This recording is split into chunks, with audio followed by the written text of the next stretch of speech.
ప్రస్తుతం సమాజంలో జరుగుతున్నటువంటి పరిణామాలు చూస్తుంటే నిజంగా అసలు మనం మనుషుల మధ్యనే బ్రతుకుతున్నామా లేదంటే మృగాల మధ్య బ్రతుకుతున్నామా అనేటువంటి సందేహం కలగక మానదు. ఎందుకంటే రోజు రోజుకి అమ్మాయిల మీద జరుగుతున్న అఘాయిత్యాలు కావచ్చు, వారి మీద జరుగుతున్న దాడులు కావచ్చు, లైంగికంగా వారిని వేధిస్తున్నటువంటి సంఘటనలు కావచ్చు, ఇవన్నీ మనల్ని ఎంతో కలిచివేస్తున్నటువంటి పరిస్థితి.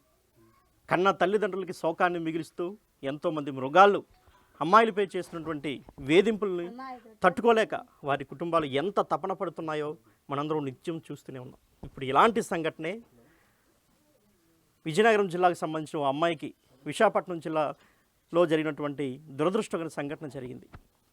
ప్రస్తుతం మనం చూసాం, నిన్నటి వరకు జరుగుతున్న ప్రతి ఒక్క అంశాన్ని కూడా మనం కూలంకషంగా చూసాం. బిగ్ టీవీ కూడా చాలా ఎక్స్క్లూజివ్గా చూపించింది. ఓ అబ్బాయి తమ కామ వాంఛలు తీర్చమని అమ్మాయిని ఏ విధంగా హింసించాడు అనేది వారి తల్లిదండ్రుల మాటల్లో, వారి కుటుంబ సభ్యులు కావచ్చు, గ్రామస్తులు కావచ్చు, వీళ్ళందరి యొక్క ఆవేదన కూడా మనం విన్నటువంటి పరిస్థితులు అయితే ఉన్నాయి. సో ఒక్కసారి మనం ప్రస్తుతం ఏదైతే అమ్మాయి సొంతూరు వేపాడ మండలం కల్లెంపూడి గ్రామంలో ప్రస్తుతం మనం అయితే ఉన్నాం. సో ఒకసారి మనం కల్లెంపూడి గ్రామంలో అమ్మాయి ఏదైతే నిన్న మృతి చెందిందో ఆ అమ్మాయి ఇంటి దగ్గర ప్రస్తుతం మనం ఉన్నాం. ఒక్కసారి చూడొచ్చు, ఇంటి పరిసరాలను మనం చూడొచ్చు. ఒకసారిగా ఇంటి పరిసరాలని ఒకసారి మనం గమనించినట్లయితే అమ్మాయి అంటే వాళ్ళు ఎంత కడు బీదరికలో ఉండి కుమార్తెకు అంగరంగ వైభవంగా పెళ్లి చేసి ఒక మంచి అల్లుడినిద్దాం, అమ్మాయికి పెళ్లి చేసిన తర్వాత అమ్మాయి జీవితం బాగుండాలి, తిరిగి మళ్ళీ ఈ యొక్క బేదరికం వైపు చూడకూడదు, తాము ఎలా ఉన్నా పర్వాలేదు, తమ కుమార్తెలు బాగుండాలి, ఒక మంచి సంబంధం అయితే చేయాలని తప్పించి వాళ్ళు పెళ్లి చేయడం జరిగింది. సో తర్వాత ఏం జరిగింది, అసలు ఎప్పుడు పెళ్ళయింది, ఎన్ని రోజులైంది, అమ్మాయిని ఏ విధంగా వేధించాడు తన భర్త అనేది ఒక్కసారి వాళ్ళ కుటుంబ సభ్యులు తల్లి మనతో ఉన్నారు, ఆమెతో మాట్లాడే ప్రయత్నం చేద్దాం. చెప్పండి అసలు ఏం జరిగింది, అసలు పెళ్ళి ఎప్పుడైంది అమ్మాయికి? పెళ్ళి 6వ నెల 3వ తారీఖున అయింది సార్. 3వ నెల 6వ తారీఖున పెళ్ళి అయింది సార్. పెళ్ళి అయింది కానివ్వండి, పాప చెప్తుంది, అమ్మ నాకు ఇలా జరుగుతుంది, ఇలా జరుగుతుంది, మా అత్త తిడుతుంది, మా ఆయన ఇలా చేస్తానని చెప్తే, అమ్మ మనం పేదింటి నుండి వెళ్ళామమ్మా, ఎవలేవన్నీ పట్టించుకోగమ్మా, శుభ్రంగా ఉండమ్మా, నువ్వు శుభ్రంగా ఉంటాలి ఏటంటారమ్మా అనేసి మేము కూడా పిల్లకి చెప్పడం జరిగింది. ఆల్రెడీ పిల్ల 2 సార్లు వాళ్ళతో గొడవ ఆడుకొని ఇంటికి వచ్చింది. పోయిన సోమవారం నాడు తల్లి కొడుకు కూడా చంపేయడానికి ట్రై చేశారు. ఆ రోజు మా పిల్ల ప్రాణానికి దేవుడు అడ్డేసి మా పిల్ల బతికి మా ఇంటికి వచ్చింది. నువ్వు వస్తే నేను నువ్వు రాకపోతే చచ్చిపోతానంటే నేను వెళ్ళి తీసుకొచ్చాను. తీసుకొచ్చిన తర్వాత మళ్ళీ మంచి మాట్లాడి మేమందరం ఒక నిర్ణయానికి వచ్చి మా పిల్లలు మా అల్లుళ్ళు అందరమే మాట్లాడుకొని, అమ్మ నీదే తప్పు చూపిస్తాను, వాళ్ళు తప్పు అనట్లేదు, నువ్వు పెద్ద నోరు టరడం వల్లే తప్పు అంటున్నారు, మాటలు నోరు కంట్రోల్ చేసుకోయమ్మా, నోరు తగ్గించుకోయమ్మా అని చెప్పి మంచి మాటలు చెప్పి బుద్ధి పెట్టి ఇవాళ రోజున శనివారం పంపించాను సార్. మళ్ళీ 1,20,000 అయ్యేసరికి నా కూతుర్ని శవానిగా నాకు అప్పచెప్పారు సార్.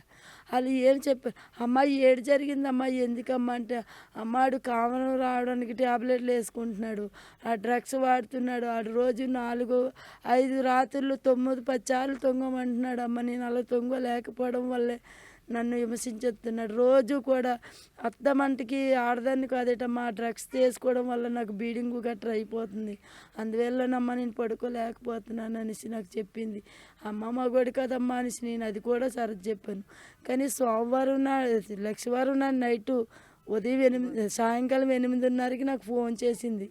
సరే సార్ ఆ 8:30కి ఫోన్ చేసి ఆ ట్యాబ్లెట్లు ఎలాగుంటాయో ఒకసారి మెసేజ్ పెట్టింది వాళ్ళ బావగారికి.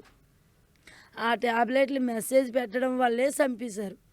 ఆ ట్యాబ్లెట్లు బావా ఈ మెసేజ్ పెట్టాను, ఈ ట్యాబ్లెట్లు మీ తమ్ముడు దేనికి వాడుతున్నారో చూసి మీ తమ్ముడిని ఎందుకు వాడుతున్నారో అడిగేశాక నాకు ఫోన్ చేయండి, చేశాక నేను మీ తమ్ముడితో ఎలాగుండాలో అలాగుంటాను అని చెప్పింది.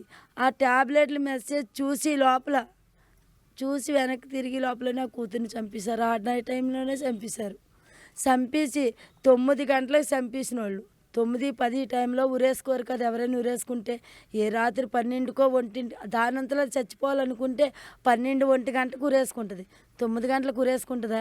ఊరు గుప్పున అవ్వకుండా ఇంట్లో వాళ్ళు పడుకోకుండా ఉరేసుకోగలరా ఎవరైనా? అలాగని డోర్లు వేసుకొని ఉరేసుకుంది అనుకోవడానికి డోర్లు కూడా కాదు, అవి గజాలు. వాళ్ళ ఇంటికున్న ఫస్ట్ డోర్వి గజాలు. ఆ గజాల్లో ఎలగురేసేసుకుంటుంది. వాళ్ళు ఇంట్లో చంపేసి కామప్ చేసి 11-20 ఫోన్ 11-12 నిమిషాలకి మాకు కాల్ వచ్చింది. కాల్ వస్తే ఏటమ్మా ఈ టైంలోనే రోజు నాకు 3 గంటల టైంలోనే అత్త మీ అమ్మాయిని అక్కడ పడుకోలేదు, అత్త మీ అమ్మాయిని అక్కడ పడుకోలేదంటే ఈడేటి రోజు 1 గంటకి 2 గంటలకి నాకు ఫోన్ చేసి ఇలా తినేస్తాడు అనేసి, మాయా ఫోన్ ఎత్తకు మాయా, ఆడు అలాగే తినేస్తాడు, నేను ఫోన్ ఎత్తలేదు, వీళ్ళు చంపేశారని సంగతి మాకు తెలియదు కదా, వాడికి ఫోన్ ఎత్తకు మాయా అనేసి మా ఆయనగారికి చెప్పేసి పడుకుంటూ వాళ్ళ నాన్నగారు మళ్ళీ వెంటనే కాల్ చేశారు. కాల్ చేస్తే అదేటి ఈ టైంలో వియ్యంకుడి గారు ఫోన్ చేస్తానని ఫోన్ ఎత్తాను. చెప్పండి అన్నయ్య ఏం చెప్పండి అంటే, అమ్మ వసంతికి బాగోలేదు, బెహరా హాస్పిటల్కి తీసుకొచ్చాం, నువ్వు అర్జెంటుగా మీ ఇద్దరు అర్జెంటుగా రండి అమ్మ అన్నాడు ముందు. అన్నయ్య నేను మా ఆయన ఇంట్లో ఉన్నారు, వీళ్ళు మామూలుగా కదా నాటకం ఆడుతున్నారు అనుకొని, అన్నయ్య ఇప్పుడు రావన్నయ్య బావలే డ్యూటీకి వెళ్ళిపోయారు, నేను ఒక్కదాన్నే ఉన్నాను, ఇప్పుడు రావడానికి అవ్వదన్నయ్య మార్నింగ్ వస్తామంటే, అమ్మ నువ్వు ఒక్కదానివైనా ఆటో కట్టుకొని అంటే నా కూతురుతో పాటు నన్ను చంపేయడానికే రమ్మన్నారు. అంటే మిమ్మల్ని ఒక్కళ్ళనే రమ్మన్నారా? నన్ను ఒక్కదాన్ని ఆటో కట్టించుకొని వచ్చి అమ్మ, ఏ ఆటో దొరికితే ఆ ఆటో మీద నువ్వు ఒక్కదాన్ని వచ్చి అమ్మ అన్నాడు. ఆ టైం అప్పుడు ఎంత అవుతుంది టైం సుమారు? 11:20 అయింది. మాకు 12 నిమిషాలకు కాల్ వచ్చింది మా అల్లుడు కాల్ వేస్తే ఇటు పడుకోలేదనే కాల్ చేస్తున్నాడు అనుకున్నాను.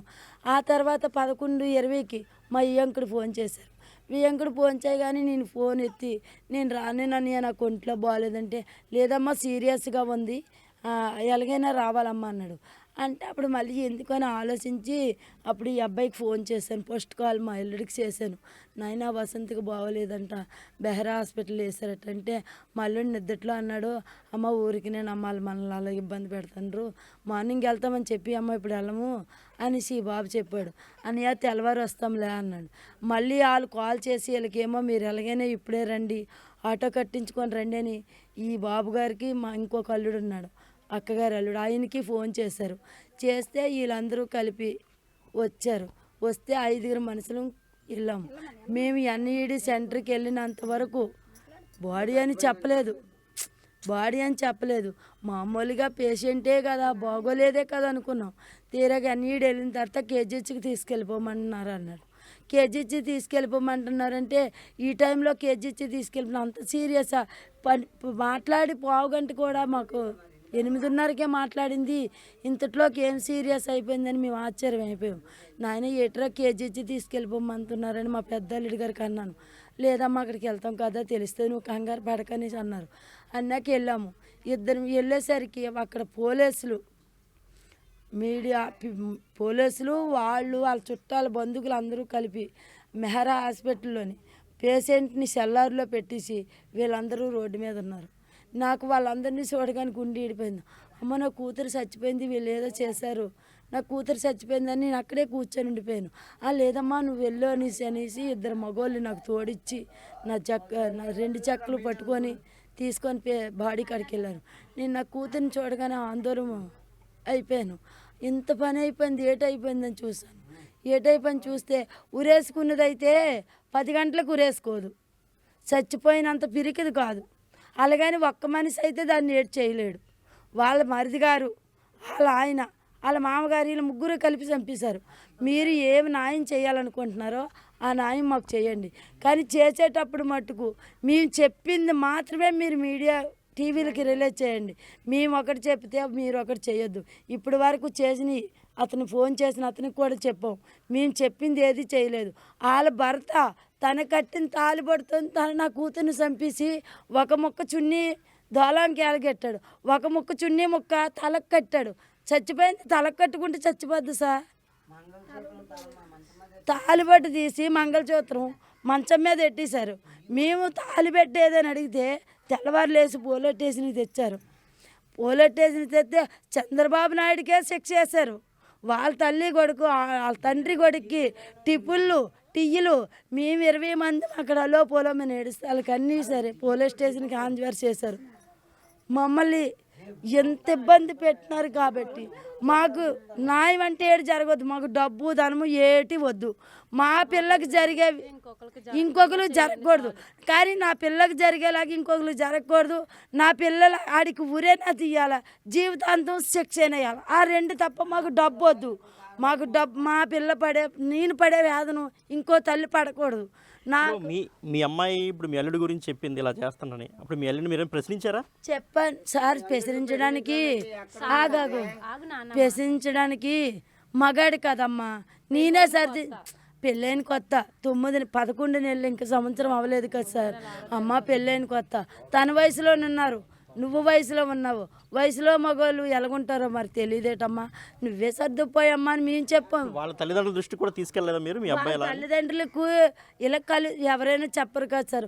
ఆడపిల్ల కాబట్టి తల్లికి చెప్పింది, మీ అబ్బాయి ఇన్నిసార్లు కాపురం చేయమంటున్నారని తల్లిదండ్రులు చెప్తే ఏమంటారు? మీ అమ్మాయి కాపురం చేయడానికి వచ్చిందా, మీకు కంప్లీట్ అవ్వడానికి వచ్చిందంట. ఆ మాట కూడా రీజనే, వాళ్ళకి కూడా చెప్తారు. కానీ ఎంత చేసి కూడా నా కూతురికి వాళ్ళ ముగ్గురు చాలా మరిది గారు నాకు వార్నింగ్ ఇచ్చాడు. ఈసారి సోమవారం తీసుకొచ్చాను, శనివారం దేబెట్టాను, సోమవారం తీసుకొచ్చిన రోజు నాకు కంప్లీట్ ఇచ్చాడు. ఈసారి మీ పాప కానీ అలిగి మీ ఇంటికి వస్తానని రోడ్డు ఎక్కిందంటే మీ పాప మీ ఇంటికి రాదు అనేసి అన్నాడు. మా పాప అలిగి రాకముందే నాకు శవాన్ని అప్పచెప్పాడు. నాకు మట్టుకు ఆవిడ ఒక్కడికే కాదు, అలా ముగ్గురికి సెక్స్ పడేలా చేస్తానంటేనే మీడియా వాళ్ళు రండి, లేకపోతే రావద్దు. ఏం చేస్తాడు మీ అల్లుడు? ఏమి చేయడాడు. వాళ్ళు మాకు కళ్ళు నెత్తికి ఎక్కిపోయి మాకు ఇంట్లోనున్న ఆస్తి అంతా అమ్ముకొని రోడ్డుని పడి ఇలాంటి గుడిసెల్లో ఉండలేక వైజాగ్లో పోని కూలి పని చేసుకొని రాయిలు మోసుకొని ఆడపిల్లలైనా శుభ్రంగా ఉంటారు కదా అని పొలము పుట్ట లేకపోయినా సరే కష్టపడి పెంచి ఇంతోళ్ళు అంత చేసి పెళ్లి చేసాం. వాళ్ళకి ఆస్తి ఉంది, మంచి కుటుంబం ఆస్తి ఉంది అన్నారు. వాళ్ళకి ఏం ఆస్తుందో కూడా మాకు తెలీదు. మాకు అక్కడ ఇల్లులు ఉన్నాయి, ఇక్కడ ఇల్లులు ఉన్నాయి, ఎక్కడ ఆస్తుంది ఎక్కడ ఆస్తుంది అన్నారు. మనకు ఆస్తి ఎందుకండి, పిల్లలు బాగుంటారని ఇచ్చేసామండి. ఎంత కట్నం ఇచ్చారు ఆ రోజుల్లో మీరు? మేము ఆ రోజుల్లో కాదు సార్, సంవత్సరం అవ్వలేదు. కట్నం వేయించి పెళ్లి ఖర్చులతో కలిపి 25 లక్షలు అయింది. ఆడికి ఇచ్చినవే 15 లక్షలు ఇచ్చాం. 10 లక్షలు 5 లక్షలు ఆడికి కట్నం పెట్టాం. 1,50,000 బండి పెట్టాం. ఆడపిల్లకి 1,00,000 రూపాయలు పెట్టాం. ఆడపిల్లకి 1,00,000 రూపాయలు ఇచ్చాం. ఆడికి బంగారం 4 తులాలు పెట్టాను. దీనికి మీరు ఏమి న్యాయం చేయాలి?